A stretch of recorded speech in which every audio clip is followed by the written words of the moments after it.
profesora catedrática de literatura latinoamericana en la Universidad del Sur de la Florida, cerca en Tampa.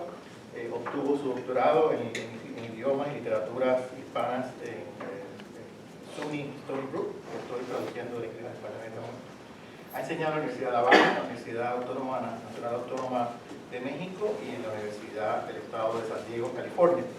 Es autora, editora o coeditora de alrededor de una docena de libros, incluyendo el último, que me parece que es el que vas a presentar acá, próximamente en la Feria del Libro, María Zambrano, Palabras para el Mundo.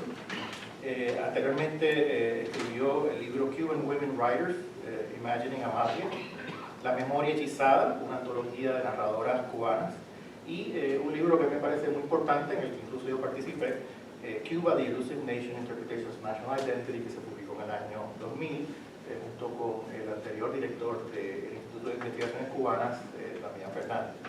También ha escrito ensayos que se han publicado en volúmenes editados, entre los cuales destacaría Guayaba Sweet, Literatura Cubana en Estados Unidos, una antología publicada por Aduana Vieja en España, By Heart, de memoria, Cuban Women in and Out of Exile, Repensando a Martí, que también fue producto de una conferencia en la que varios participantes de FAI tuvieron mucho que ver, y un libro que me parece que también es clásico, Bridges to Cuba, Puentes a Cuba, editado por Wood Hart en el año 1995.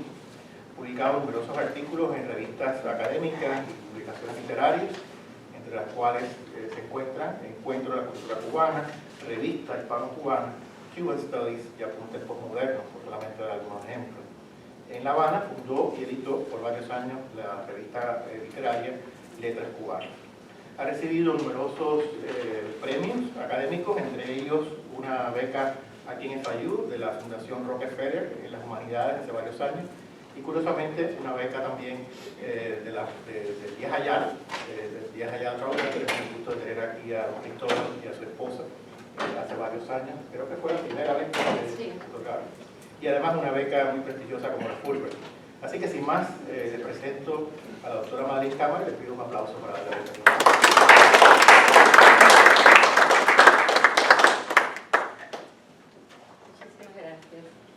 Muchísimas gracias por esta generosa presentación. Bueno, estar en FIU es realmente algo emotivo, algo interesante, algo que me lleva un poco un viaje a mi llegada a Estados Unidos, porque realmente fue la casa académica donde recibí un gran apoyo de los profesores que contemporáneos a mi edad entendían muy bien las preocupaciones que traíamos un grupo de intelectuales en aquel momento, en los años 90, ¿verdad? Fue aquel primer exilio que veníamos mucho de México, y FIU fue un lugar donde encontramos un gran apoyo. Damián Fernández, amigo personal, fue una de esas personas, de UBA, que en estos momentos no se encuentra, pero fue el inicio de un diálogo. También el Instituto de Estudios Cubanos, María Cristina Herrera, quiero mencionarla, fueron todos parte de una acogida, y el intelectual necesita esa acogida, el intelectual agradece esa acogida, ¿verdad? Y FIU lo fue, así que regresar a FIU por ese motivo muy agradable. También quisiera aclarar un poco esto de la lengua. Yo voy a leer en inglés porque lo tengo ya preparado en inglés, lo abordamos así, y dijimos que lo íbamos a hacer así pensando sobre todo en los estudiantes. No sé si hay alguna persona que pues sea un problema. En algún momento al final voy a leer en español, pero con el inglés lo estamos bien, ¿verdad? Pues lo manejamos. Como está preparada así y está estructurada así, me voy a permitir, a pesar de que el inglés es mi primera angustia, no mi segunda lengua, porque realmente ha sido así por años, pero lo voy a leer en inglés, y al final pues nos vamos a dar una paseadita por La Habana con Foucault en español. Estos son 5 notas. Veámoslo como un pequeño rompecabezas que tenemos que armar al final. Es un trabajo sobre política cultural, y para hacerlo en media hora, que es lo que pienso tomarles de su atención, tienen que ser notas. Cada una de sus notas se cierra en sí misma, y espero que al final pues podamos ordenar todo esto con el propósito de pensar, invitarlos a pensar. La única estrategia que está detrás de este rompecabezas. El título es Cuban Identity Post-59, Notes on Alternative Thinking. Contemporary Cuban artists and intellectuals have produced a coherent, extensive, and rhizomatic corpus of texts about national identity from inside the island as well as from abroad, creating the most fascinating mix. Even coming from social science, ideas are coined by resorting in metaphoric language, from the concept of ajiaco, created by Jorge Mañach in 1928 to describe Cuban attitude when facing serious business, to the concept of el ajiaco, to the choteo ajiaco, created by the anthropologist Fernando Ortiz in 1944 to describe Cuban different race theories image that have been used indistinctively as working tool to define Cubans. In that sense, I hope my brief presentation about Cuban identity can be a useful exercise for all of us. My focus will be in some cultural, political, and literary events and practice. I consider them as crossroads that have generated alternative thinking in the quest for a national identity. Even though as a woman I have no country, borrowing Virginia Woolf phrase, Cuba is my homeland. So, as a woman, I disclaim objectivity in my approaches. The following 5 notes are just portable umbrellas to get your attention for the next half hour. Note 1. Creating under censorship o bajo presión. I could translate. I feel comfortable translating in Spanish my own text. Vamos a leer en inglés. It's still inexplicable for people not familiar with the Cuban political culture what caused the extreme reaction from the government to the exhibition of PM, short film produced in 1961 by Sabá Cabrera Infante and Orlando Jimenez. The film, in a neorealistic style, was only giving a glimpse of the Cuban nightlife, but its critical approach to the libidinal chaos that Havana nights could be was considered a counter-revolutionary portrayal of Cuban society, and soon the film was forbidden for public distribution. Let's quote the so-called actas from the transcription made by the Instituto Cubano del Arte Cinematográfico. As the language of censorship has unique flavor, I refrain from the theme of translating, and I will read this piece in Spanish. Texto de la comunicación enviada por el ICAI a la Asociación de Escritores y Artistas Cubanos. Cito. La Comisión de Estudios y Clasificación de Películas del ICAI, considerando que la cinta denominada PM, técnicamente dotada de valores dignos de consideración, ofrecía una pintura parcial de la vida nocturna habanera que, lejos de dar al espectador una correcta visión de la existencia del pueblo cubano en esta etapa revolucionaria, la empobrecía, desfiguraba y desvirtuaba, decidió, en uso de sus facultades, prohibir la exhibición de la película mencionada dentro del territorio nacional. Está aquí, después lo van a tener todo el acta de esa reunión. As it was expected, the measure generated discomfort and protest, and Fidel Castro personally decided to call for a meeting with the intellectuals, reunión con los intelectuales, to discuss the situation. In 1961, in the National Public Library, Biblioteca Nacional, took place the famous meeting during the days of 16, 23, and 30 of June. This last day was pronounced the so famous Castro speech, Word for the Intellectual, Palabras a los Intelectuales, that has been since then a policy reference point on Cuban culture. And I quote, "Between the revolution everything goes, against the revolution nothing. Dentro de la revolución todo, contra la revolución ningún derecho." But who defines the limit of what is between and what is outside the revolution? That's the question. And what for me is incredible, and what I would like to think about and reflect about, is the fact that this phrase is still part of our political culture. It's the phrase I can quote the phrase again in a debate in La Jiribilla, La Habana, Julio 8, 2011. So the phrase is still in place. And I think what is important is to understand who defines what is between, who defines what is outside. I think you will have to start for that instead of recycling the phrase. You have to start to define this possibility of framing what is inside and what is outside. Well, with this in mind, let's revisit Havana in 1971, 10 years later, to see the consequence of this seed that was already planted in the event of Eberto Padilla, the Eberto Padilla affair. A well-respected author and winner of a National Literary Prize with his book, Out of the Game, Fuera del Juego, Padilla questioned in his poetry the scale of commitment required for him as a writer in a revolutionary setting. Just a brief quote from his poem entitled Hard Times. They asked that man if they could take his time and join into history. They asked for his chest, his heart, his shoulder.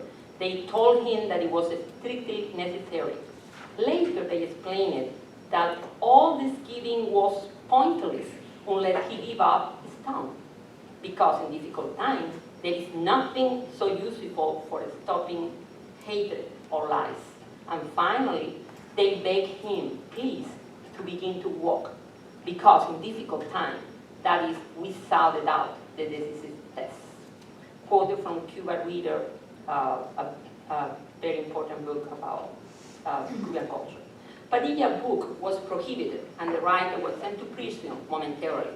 He was released after a mock trial and after signing a document of self-criticism where he acknowledges being a counter-revolutionary, accusing to his wife and intellectuals, a group of friends, intellectual group of friends. The event marked an before and an after in Cuban relations with the intellectual in the Western society. The official face of the revolution was no more a lone bear, no more barbudos venidos de la tierra, but a bunch of bureaucrats that reminds that the cold and cruel pantomime of the Stalin trails to have remained under the plain sun of the Caribbean island. That, for the European taste, was too much. But bitter revenge, in fact, is that Padilla at first marked the beginning of what I call mimicry. Mimicry is a discursive strategy among the artists for surviving censorship. Syncretism could be labeled as a counter-revolutionary act, and those who made critics against the regime could be considered traitors to the revolution, losing the right to publish in Cuba and even sent to prison. The situation resulted in the articulation of a triple discourse among Cuban intellectuals discontent with the government. Some artists opted for mimicry, others for ostracism of exilio, and others for exile. That's what I call the triple discourse: mimicry, exile, exile. Let's explain a little bit more the label mimicry with an example taken from the infamous quinquenio gris, los años grises de la literatura cubana, 1971-1976, labeled by Ambrosio Fornet. That was the one who coined the period. Las iniciales de la tierra, the initial of the earth, by Jesús Díaz, was baptized by Fornet as la novela de la revolución. Las iniciales de la tierra, quizás ustedes la conozcan, fue la novela que escribió el ya fallecido escritor y director de la revista Encuentro, Jesús Díaz, y fue considerada la novela de la revolución. Es decir, habíamos llegado a culminar con una novela, como todas las revoluciones, ¿no? Tienen su novela, pues Cuba la tenía con las iniciales de la tierra. The war was written in those years, in the 70s, but was censored until 1987. Se estuvo en la gaveta por varios años. La novela, I'm sorry, I'm stuck in Spanish because yo fui la editora de la novela y cuando hablo de esto siempre es algo muy personal.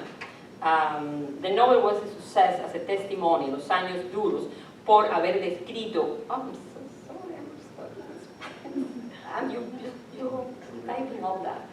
That's incredible.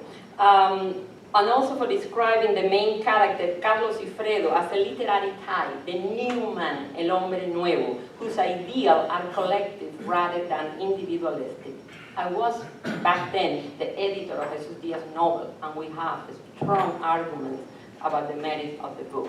Let me tell you that for years we didn't talk to each other, porque yo le dije que el libro no era lo que él pensaba.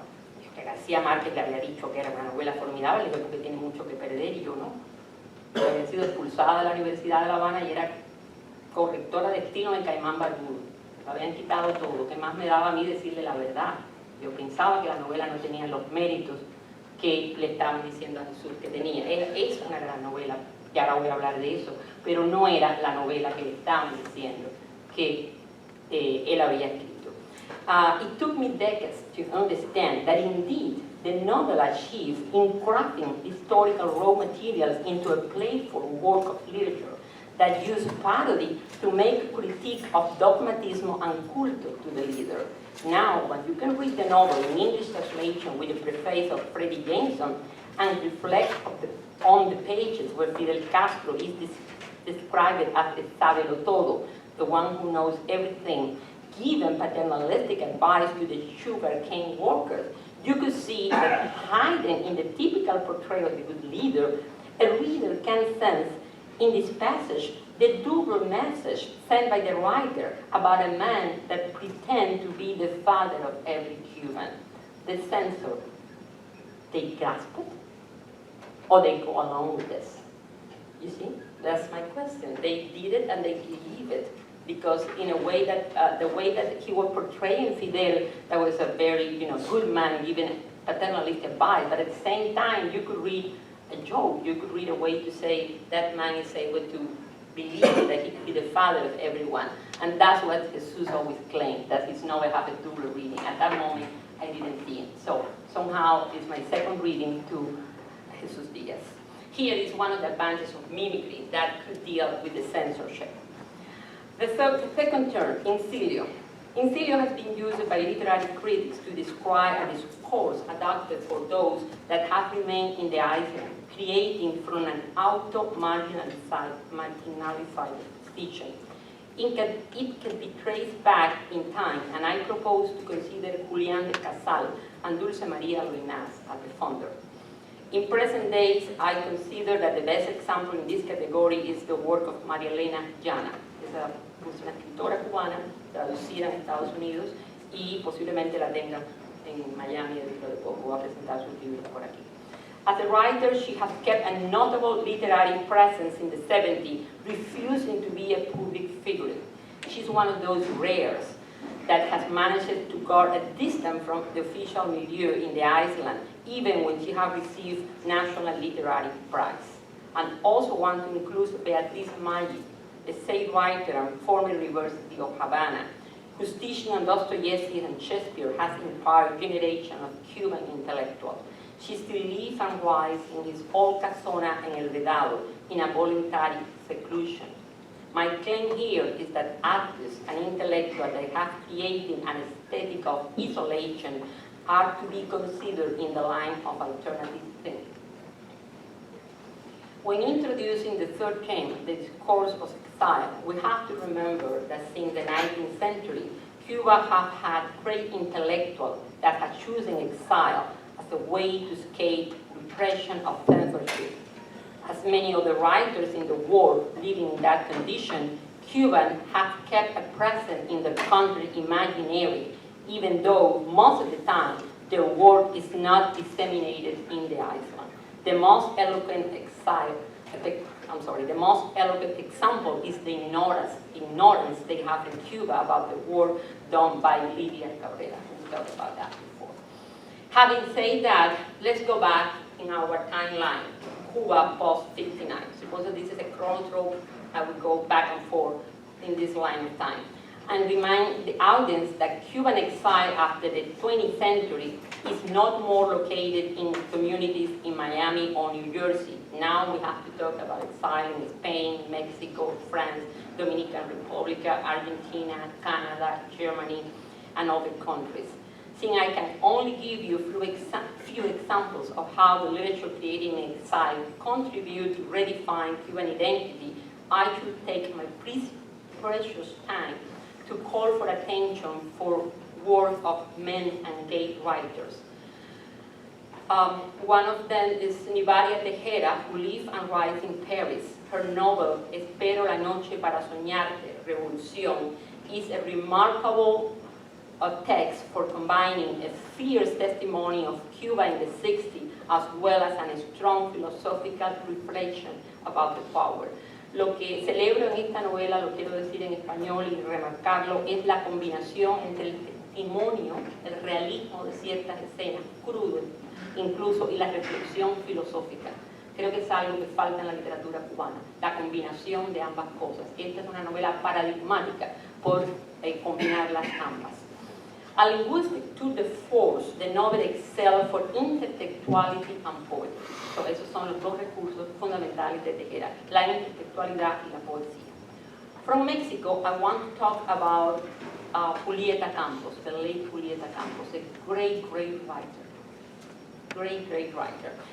She gave out the novel La Fuerza del Destino in 2004, the most complete panorama of Cuban historical memoir that I've ever read, in a sophisticated polyphonic text that brings visible the complexity of the Republican era.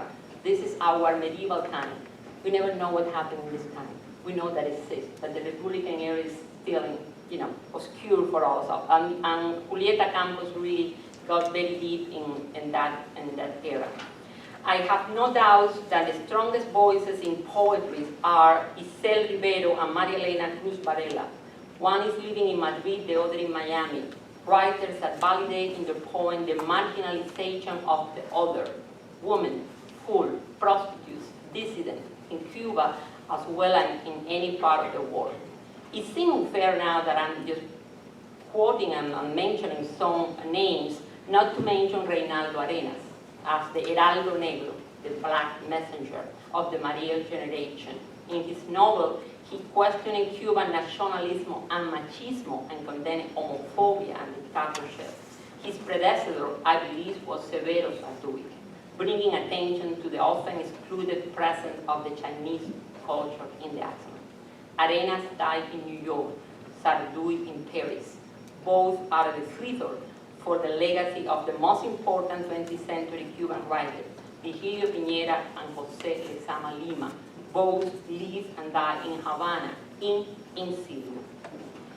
Finally, I have to create another category to acknowledge here, a new wave of writers living in the island in an open confrontational position with the regime.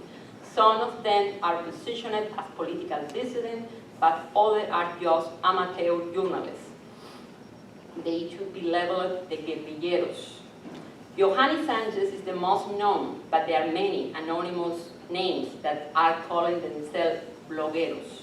I will describe them by quoting Orlando Luis Pardo Webb, and I quote, Cuban bloggers are functioning as a sort of subterranean guerrilla.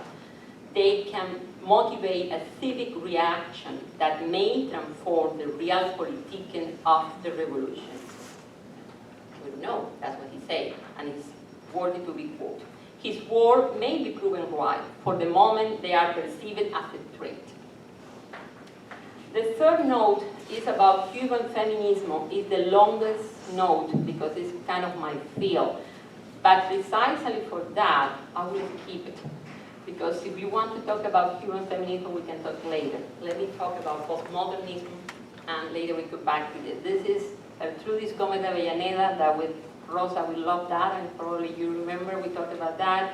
And we ended with the Novissima, but I will skip these 4 pages and go for the next. Okay, note 4, a Cuban postmodernism. In the 90s, the art flourishes in Cuba with the benefits of some relative sign of aperture from the regime, as well as more financial support for cultural institutions and personal artistic venues. Alternative projects were created as el Grupo Paldella, la revista Diáspora, el Proyecto Castillo de la Fuerza, Volumen 1, all this mostly in the graphic arts. Just to mention some examples. But the consequences of the fall of Berlin were not only ideological, but also economical. In the 90s, the country was facing the special period, el periodo especial. Cuban people were suffering, also were Cuban artists. They have to find the double edge of the tortas with their subside for the creation and also shortage of food. So that was, everybody was suffering. Since socialism has to be safe of, all of, the Cuban government declared. You remember this infamous socialismo o muerte. That was what they say in this poem. And all but lucid intelligentsia decided to abandon Cuba as the late Manuel Moreno Fraginal, who was professor here in FIU, and Antonio Benitez Rojo, also he died. The younger generation has a longer list. A lot of them come here in the 90s. They create and live in middle spaces, named after them third options. Es decir, los espacios creados por la generación que salió en los 90 fueron llamados la tercera opción. Tú mencionabas el libro Bridges to Cuba, donde tengo un trabajo y es precisamente un trabajo sobre la tercera opción. Eso podemos discutirlo más adelante, ha cambiado por las políticas migratorias. En aquella época, ser de la tercera opción era un difícil juego con las cuestiones migratorias. Ahora es mucho más sencillo, pero en los 90 empezó ese espacio que se llama la tercera opción. They were also named los hijos de Guillermo Tell. Tenían que quitar la manzana encima de la cabeza del padre. Los hijos de Guillermo Tell. They headed to third countries, and some of them settled in a sort of velvet exile. They were called also the velvet exile. But this neutral position became intellectually impossible. Not only migratoriamente, intellectually was impossible, this neutrality for years. And they turned some of them in a permanent exile. Today, for those who claim Cuba as their main place of residence and stay in the island, they still, this is page 11, they still have to negotiate it with Cuban government special permits for immigration and for working abroad, taking care at the same time to the exigence of the market and the unstoppable commercialization of the arts. These particular circumstances have created a new sort of transnational Cuban artist that I call the nomad, living and creating between three countries. One fine example is Carlos Caraicoa, who was invited to my university. And Carlos said, yo vivo entre Madrid y La Habana. And when you say an artist that presents himself in the brief, on this brief biography, say, yo vivo entre La Habana y Madrid, yo vivo entre tal lugar y tal lugar. So this is a nomad, the person who can claim two residents, a person who has to really be able to balance this circumstance. After the collapse of Berlin Wall and the war that it represents, winds of postmodernism with its lucid strategies of dismantling great narrative began to blow in the island that was, as never before, left into the wondering, what was wrong with us? Debate in favor and in against the applicability of the term postmodernism in Cuba have to be placed in the broad frame of the ideological challenge posed to Cuban government after 1989 to keep feeding the old utopia of the socialist island. This short presentation cannot summarize the position that the debate generated. Some of them is still in place and cannot even try due to format and space limitation began to explain all the intellectual and political game that is hiding in the outer opinion behind that could be seen as a theoretical position. What I'm basically saying is postmodernism is a theoretical position, but it's also the political position. It could be seen and interpreted as a political position. A lot of political gain, cultural and political gain behind the term.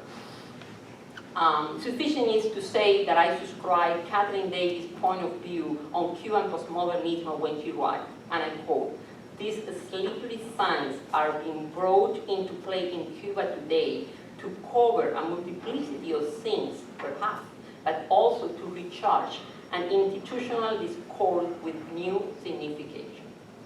However, not only the tribulation of a culture under censorship influenced the particularity of Cuban postmodernism, Some characteristics of this postmodernism, generally attributed to international postmodern art as thinking from national identity in private or personal terms, or conceiving the national in a universal frame of comparison, were, in our case, rooted in our culture since its beginning.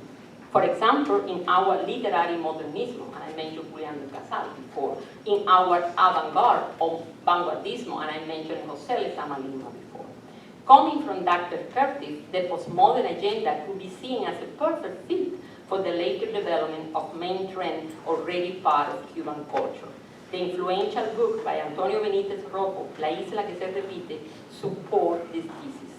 One has to acknowledge those historical and cultural facts, and while interrelating with the present, but also we have to remember that for a country that is so tied to these national symbols and so in denial of its exiled community, it's obvious that postmodernism will be challenged of the unified sign, as well as disbelief in geographical identity, could be considered a threatening alternative way of thinking.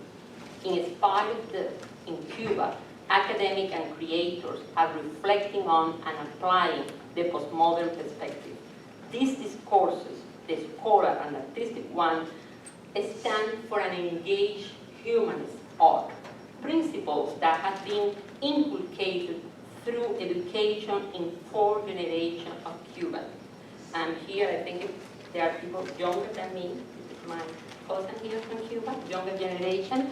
So we all know that we were inculcating our education the principle of humanism. So it's something that it should be in our soul, but not only is in our soul. We have to be human because we are social.